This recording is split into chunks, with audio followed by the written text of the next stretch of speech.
வணக்கம் நண்பர்களே. ஒரு சூப்பரான செய்தியோட இந்த விளக்கத்தை ஆரம்பிக்கலாம். மத்திய அரசோட பிரதான் மந்திரி கிசான் திட்டத்தின் கீழே கிடைக்கிற அந்த 2000 ரூபாய் தவணை இப்போ ரிலீஸ் பண்ணிட்டாங்க. ஆமாங்க, இந்த 2000 ரூபாய் இன்னைக்கு நிறைய விவசாயிகளோட பேங்க் அக்கவுண்ட்ல நேரடியா டெபாசிட் ஆகிருக்கு. உங்க மொபைலுக்கு மெசேஜ் வந்துச்சா, இல்ல பேங்க் அக்கவுண்ட்டை செக் பண்ணீங்களா? ஒருவேளை மத்தவங்களுக்கெல்லாம் பணம் வந்துருச்சு, ஆனா நமக்கு மட்டும் இன்னும் வரலையேன்னு ஒரு சின்ன வருத்தம் இருக்கலாம். ஆனா டென்ஷனே ஆக வேண்டாம். அதுக்கு என்ன காரணம், அதை எப்படி சரி பண்றதுன்னு தான் இந்த முழு விளக்கத்திலையும் நாம பார்க்க போறோம். சரி, நாம என்னென்னலாம் பார்க்க போறோம்னு ஒரு சின்ன ஓவர்வியூ பாத்திரலாம். முதல்ல பணம் வந்தது பத்தின டீடைல்ஸ், அப்புறம் பணம் வராததுக்கு என்ன காரணமா இருக்கலாம், அதை சரி பண்றதுக்கான அந்த 3 முக்கியமான ஸ்டெப்ஸ் என்னன்னு பார்ப்போம். கடைசியா எப்படி கம்ப்ளைண்ட் பண்றது, என்னென்ன டாக்குமெண்ட்ஸ்லாம் தேவைன்னு பார்க்கலாம். இந்த 2000 ரூபாய் பிரதான் மந்திரி கிசான் சம்மான் நிதி அப்படிங்கிற திட்டத்தோட ஒரு பகுதி தான். இது விவசாயிகளுக்கு சப்போர்ட் பண்றதுக்காகவே கொண்டு வந்து ஒரு ரொம்ப முக்கியமான திட்டம். சிம்பிளா சொல்லணும்னா, இந்த திட்டத்தோட முக்கிய நோக்கமே நம்ம விவசாயிகள் உரம், விதை மாதிரி விவசாயத்துக்கு தேவையான பொருட்களை வாங்குறதுக்கும் அவங்களோட அன்றாட தேவைகளை பாத்துக்கிறதுக்கும் ஒரு உதவியா இருக்கணுங்கிறது தான். இந்த பணம் நேரடியா அவங்க பேங்க் அக்கவுண்ட்டுக்கே போயிடும். இந்த தடவை எவ்ளோ பெரிய லெவல்ல இந்த உதவி போய் சேர்ந்திருக்குன்னு பாருங்களேன். நாடு முழுக்க கிட்டத்தட்ட 9.3 கோடி விவசாயிகளுக்கு மொத்தம் 19,000 கோடி ரூபாய் ரிலீஸ் பண்ணிருக்காங்க. இதிலிருந்தே இந்த திட்டத்தோட தாக்கம் எவ்ளோ பெருசுன்னு நமக்கு தெரியுது. சரி, இப்போ நம்ம எல்லாருக்கும் இருக்கிற அந்த முக்கியமான கேள்விக்கு வருவோம். பக்கத்துல இருக்கிறவங்களுக்கு பணம் வந்திருக்கும், ஆனா நமக்கு மட்டும் ஏன் வரலன்னு ஒரு சின்ன விரக்தி இருக்கலாம். ஆனா கவலைப்படாதீங்க, இதுக்கு தெளிவான காரணங்கள் இருக்கு. அதை நம்மளால சரி செய்யவும் முடியும். இதுக்கு காரணம் பெரிய ஆபீஸ் பிரச்சனையெல்லாம் இல்ல. கவர்மெண்டே ஒரு 3 முக்கியமான காரணங்களை சொல்லியிருக்காங்க. அத ஒரு செக்லிஸ்ட் மாதிரி வச்சு நம்ம பிரச்சனை என்னன்னு ரொம்ப ஈஸியா கண்டுபிடிச்சிடலாம். வாங்க பார்க்கலாம். உங்க பணம் எந்த தடையும் இல்லாம வந்து சேரணும்னா ஒவ்வொருத்தரும் 3 விஷயங்களை கரெக்டா செஞ்சிருக்கணும். இந்த 3ஐயும் நீங்க செக் பண்ணாலே போதும், உங்க பிரச்சனை என்னன்னு பளிச்சுன்னு தெரிஞ்சிடும். அந்த 3 முக்கியமான ஸ்டெப்ஸ் இதுதான். 1. உங்க நிலப்பதிவேடுகள் சரியா இருக்கணும். 2வது, EKYC கண்டிப்பா முடிச்சிருக்கணும். 3வது, உங்க ஆதார் நம்பர் பேங்க் அக்கவுண்டோட லிங்க் ஆகி இருக்கணும். வாங்க ஒவ்வொன்னா கொஞ்சம் டீட்டெயிலா பார்க்கலாம்.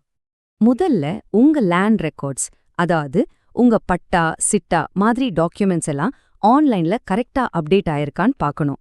ஒருவேளை அது ஆன்லைன்ல காட்டலைன்னா உடனே உங்க ஏரியா VAO போய் பாருங்க. இதுதான் முதல் மற்றும் முக்கியமான ஸ்டெப்.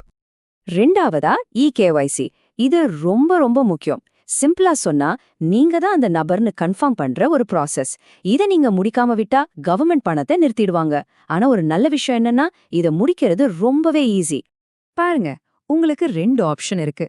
1, உங்ககிட்ட ஸ்மார்ட் போன் இருந்தா PM கிசான் ஆப்பை டவுன்லோட் பண்ணி உங்க முகத்தையே காட்டி வீட்ல இருந்தே முடிச்சிடலாம். அப்படி இல்லையா, பக்கத்துல இருக்கிற சேவை மையத்துக்கு போய் உங்க கைரேகைய வச்சாலே போதும், சிம்பிளா வேலை முடிஞ்சிடும். கடைசியா 3வது செக், நீங்க பணம் வாங்குற பேங்க் அக்கவுண்டோட உங்க ஆதார் நம்பர் சரியா லிங்க் ஆயிருக்கான்னு பார்க்கணும். இது ரொம்ப முக்கியம். இதுல உங்களுக்கு ஏதாவது டவுட் இருந்தா நேரா உங்க பேங்க் பிரான்ச்க்கு போய் கேட்டுடுறதா நல்லது. இந்த 3ம் கரெக்டா இருந்தா பணம் கண்டிப்பா வந்தே தீரும். ஒருவேளை இந்த 3மே கரெக்டா இருக்கு, ஆனாலும் எனக்கு பணம் வரலன்னு சொல்றீங்களா? அதுக்கும் ஒரு வழி இருக்கு. நீங்க அதிகாரப்பூர்வமா கம்ப்ளைண்ட் பண்ணலாம். அது எப்படின்னு இப்ப நாம பார்க்கலாம். கம்ப்ளைண்ட் பண்றதுக்கு உங்களுக்கு 3 வழி இருக்கு. நெட் யூஸ் பண்றவங்களா இருந்தா PM கிசான் வெப்சைட்ல ஹெல்ப் டெஸ்க்னு ஒரு ஆப்ஷன் இருக்கும், அதுல பண்ணலாம். இல்லனா டைரக்டா ஃபோன் பண்ணி பேசலாம்.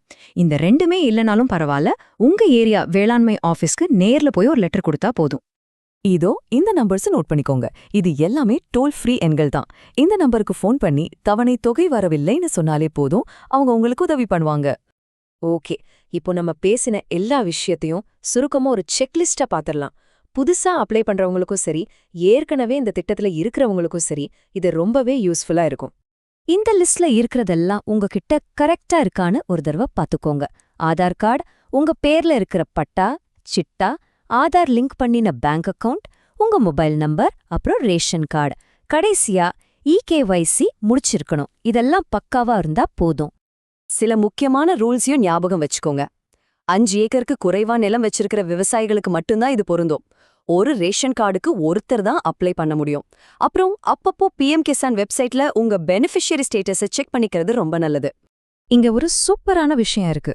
ஒருவேளை நீங்க 1-2 தவணைய மிஸ் பண்ணியிருந்தா கூட கவலையே பட வேண்டாம்.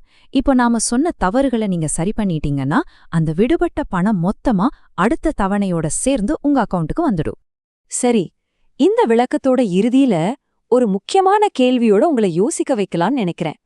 இப்போ எலெக்ஷன்லாம் வரப்போகுது இல்லையா? அப்போ விவசாயிகளுக்கான இந்த 2000 ரூபாய் உதவித்தொகையோட ஃபியூச்சர் என்னவா இருக்கும்? இப்போதைக்கு கிடைச்சிருக்கிற தகவல் படி இந்த தவணைத் தொகையை இன்னும் அதிகப்படுத்துறது பத்தி பேச்சுவார்த்தை நடந்துட்டு இருக்குதாம். இது விவசாயிகளுக்கு இன்னும் பெரிய உதவியா இருக்கும். இதுக்கான அதிகாரப்பூர்வ அறிவிப்பு தேர்தலுக்கு அப்புறமா வர வாய்ப்பு இருக்கு. பொறுத்திருந்து பாப்போம்.